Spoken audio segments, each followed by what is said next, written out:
Hey, what can I help you with? I got an atlas from the Civil War period I'd like for you to look at and see. You do? Wow. Go grab me my book pillow. This thing? Yes, that thing. What's it for? It's for looking at books. Well, I come down to the pawn shop today to try to sell my Civil War period atlas. Bought it from a guy that sits up at the flea market. I think it's worth $1,000. If I can't get $1,000 out of it, I'll take it back home, put it up, and keep it. Do you know much about this? No, I know it's marked in the front, 1862. All right. And Nevada didn't become a state till 1864 on Halloween. Really? Sort of appropriate for Nevada. It'd be interesting to see what the map looks like of the state. it's flat on the bottom. Well, remember, at this point in history, we were still a territory. We weren't a state. Las Vegas would be right around in here. And there we are, Vegas. It doesn't say Las Vegas, it says Vegas. The reason people would stop in Vegas on the trails going to California, there was a stream here that ran year-long. Come and water your horses, water up and everything like that. It wasn't until 1905 when they built a railroad station that people started moving here. But the population really boomed in the 1930s with Hoover Dam and the legalization of gambling. So when this map was made, Vegas was pretty much a one-horse town. Is this just the United States, or is there... No, it's the world. Okay, we have Prussia, Norway, Sweden. These were taken off engraved plates, the colorizing and everything like that. I imagine this was expensive back in the day. What it's worth today, I don't know. Atlases can be worth a lot of money. There was one from the 15th century that sold for over $4 million. And how much you want for it? I'd like $1,000 for it. Okay. I mean, the way I look at it, this could be $10,000. This could be nothing. That's a big difference. The cool thing is, though, we have these engravings. This is really high-quality paper. I see a degree of quality you just don't normally see. Do you mind if I have someone take a look at it? Not at all. I'll be right back. Thanks. I'm looking forward to having somebody come in and check it out, because I actually do not have a clue what it's worth myself. Hey, how's it going? Hi, Rick. Nice to see you, chum. Hey. How you Wow. doing? All right, let me take a look. See, I'm using the book cradle. I'm so proud of you. You're taking care of books for me.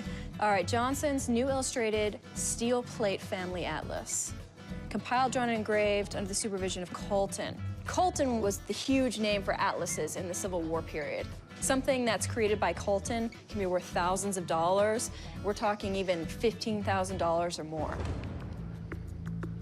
But the thing is, it can only be worth, you know, a little bit or nothing at all. It depends on the details that we find within the atlas.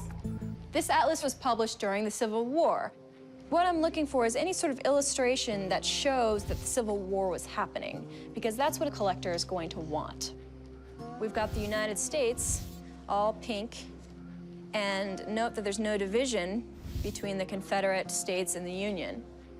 These publishers were based in New York, so they were definitely pro-Union, and they weren't interested in acknowledging the fact that the Confederate States existed. This is what I love, look, Arizona with 2 R's. All right?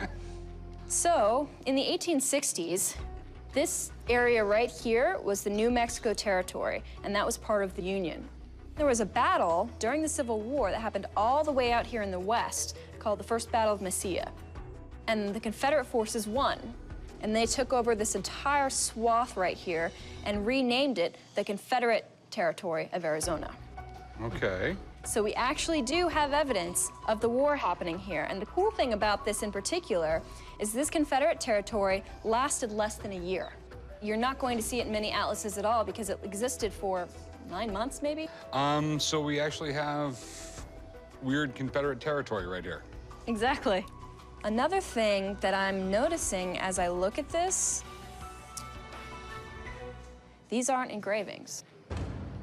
One of the key things you always see with an engraved plate is a plate mark, a line that kind of borders everything, because when you're creating an engraving, you have to press really, really hard to get the paper to soak up the ink, because the ink is actually in those divots that you've made, right? Yes. And here, there's no evidence of any plate marks. It is beautiful, smooth lithograph. It says still engraved on the title page. You can't trust a title page. So that's going to affect the value pretty dramatically. Okay. All right, so do you think it's worth anything? I place the value for this book at around $2,000, $2,500. Wow. It's no Colton, but we'll take it. Okay. Thanks, Rebecca. I really appreciate it. No problem, chum. All right, see you Good next to time. see you. Bye. Take care. When Rebecca started pointing out those short-lived Confederate territories, I thought we were going to be close to that $15,000 mark. But this thing is still pretty cool, and I think there's something we could do with it. All right, so, what's your best price? I'd still like to get 1,000 out of it. Deal. Thanks. Okay. Appreciate Write it. them up, chum. I'll meet you over here at the counter. All right. I was excited when she told me the price. I got $1,000 bucks. I feel great, and I think I'm gonna go buy something else and add it to my collection.